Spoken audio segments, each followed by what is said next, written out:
que generalmente yo nunca he creído en las masas. Eso me dice que soy una especie de fascista leninista. Tal como han sido conducidas las masas en la humanidad, y particularmente en estos pobres países, se convierten en mesas, las llevan a misas, hermosas, no hermosas, pero por último, elevan a mucha gente como palmera para luego tomarla como toma. He creído siempre, siempre creeré, aunque sea engañada de uno como siempre, que como decía Martí, llevan el decoro de muchos hombres, que se sacan el aire, mientras muchos creen en los boatos y los formalismos.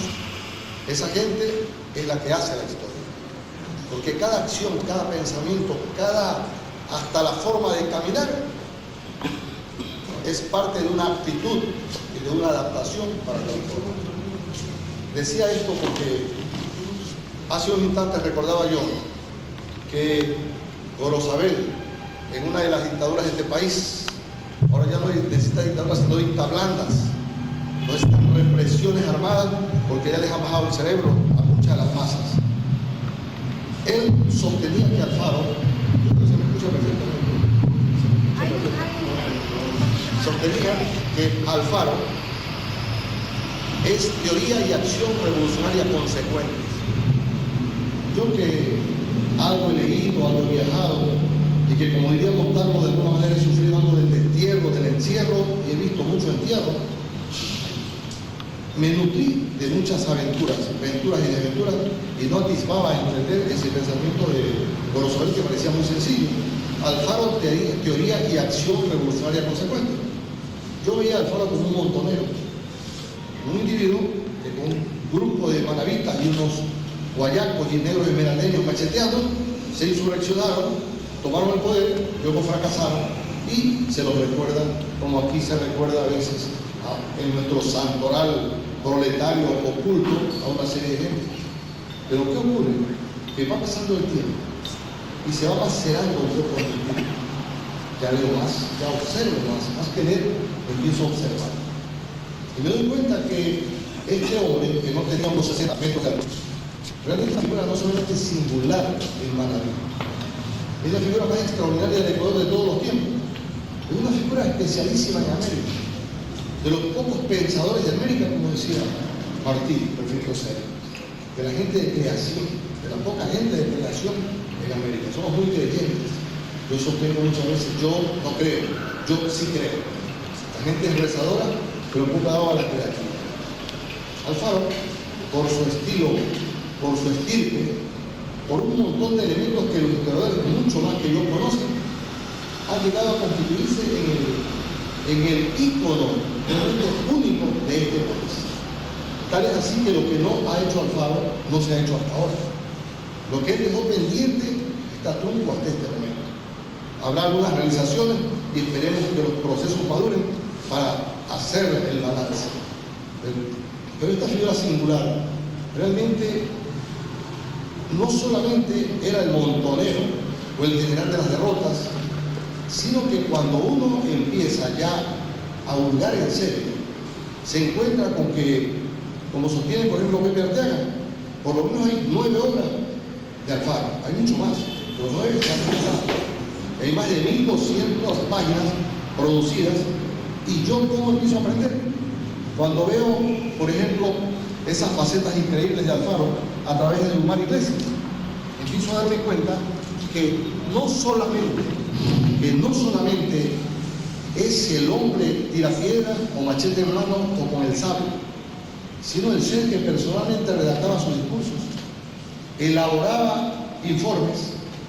Cuando la deuda boliviana, por ejemplo, que hace pedazos a Antonio Flores León, heredero del otro señorito venezolano que se repartió esta hacienda mal administrada que ahora se llama Ecuador, ¿con qué datos, con qué estadísticas, con qué precisión el propio Alfaro iba a narrar?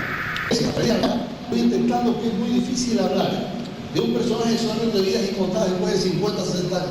Eso es folclórico.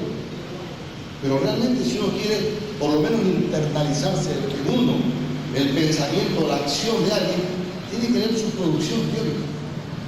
Y Alfaro es un teórico extraordinario.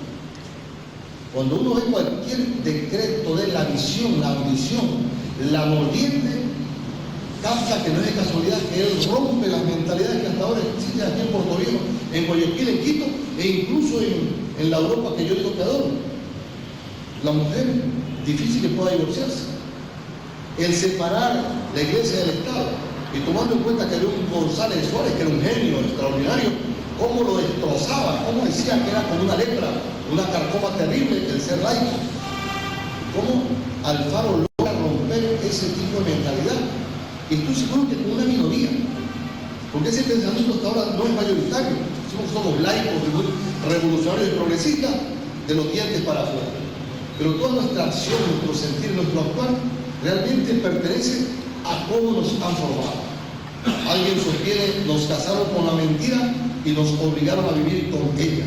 Por eso nos parece que se hunde el mundo cuando oímos la verdad, como si no valiera la pena de que el mundo se hundiera antes que vivir en la mentira. Sin estridencias, sin mayores discursos, Alfaro hacía reseña escrita de todas las acciones que él había realizado. Y por ahí surge Elías Muñoz y dice que incluso antes de realizar las acciones, ya él programaba una serie de realizaciones a través de sus escritos. Es decir, que en Alfaro se da entonces, es cierto, lo que planteaba Don Rosabel en el 65, en Guayaquil, que Alfaro es teoría y acción revolucionaria consecuente. Uno dice, y en la que sigue esa ambición, esa búsqueda, ese faro tremendo, ¿no? Hace un momento, yo, en mi inocencia, había rescatado, a través quizá de algún estudiante, esto aquí suelto, sí se ve ahí, se ve. Eso parece bobo, pero me hace rescatar que mucha gente, que le llamaban el indio Pijigue, mucha gente ni siquiera sabía que se llamaba Eloy Alfaro Delgado o José Eloy Alfaro Delgado. Mucha gente que estaba dispuesta a morir por él, que estuvo y que murió por él, creía que su apellido era Alfaro Carajo. Sencillamente, por el grito de los macheteros, de los montoneros, ¡viva Alfaro Carajo! Mucha gente ha estado gritando en partes de la costa, en muchas partes de la sierra, como que ese fuera su apellido. Lo cual a mí me muestra el talante de ese general de las derrotas, por llamado. Muestra cómo su sentimiento, su pensamiento, en algunos sectores se ha ido internalizando. Pero que esa misión recién comienza. Este tipo de cátedra itinerante, Eloy Alfaro, pienso que debe seguir rescatando no solamente las concepciones de unos invitados de turno, sino ya implantar un centro mínimo de documentación que incluya infografía, audio, imágenes, videos, etc. Que empiece a ahondar también algo no rescatado de Alfaro. Ya lo atisba Tomar Iglesias, pero que hay que buscar e invertir. Así como este país se ha gastado mucho en diplomacia, es posible que logre que muchos de los trabajos de corresponsales de guerra que estuvieron en Ecuador, o que estaban en Panamá, o que estaban en Ipiax, y muchos de esos trabajos no han sido traducidos, hablando acerca del montonero Alfaro. Y es posible que entonces Alfaro no solamente sea un ser mentado, un importantazo, como una forma de encubrir nuestra propia incapacidad o ningún ícono, sino que sea rescatado de la hoguera bárbara también a que le hemos sometido nosotros. Porque si nos ponen a hacer, confieso yo, soy uno de ellos, una plana acerca de Alfaro, fue imposible que batallemos. Claro, hay una minoría lúcida y selecta que sabe eso. Yo me refiero a la mayor parte de los intelectuales de mi país, que los conozco bastante, no digamos a la juventud.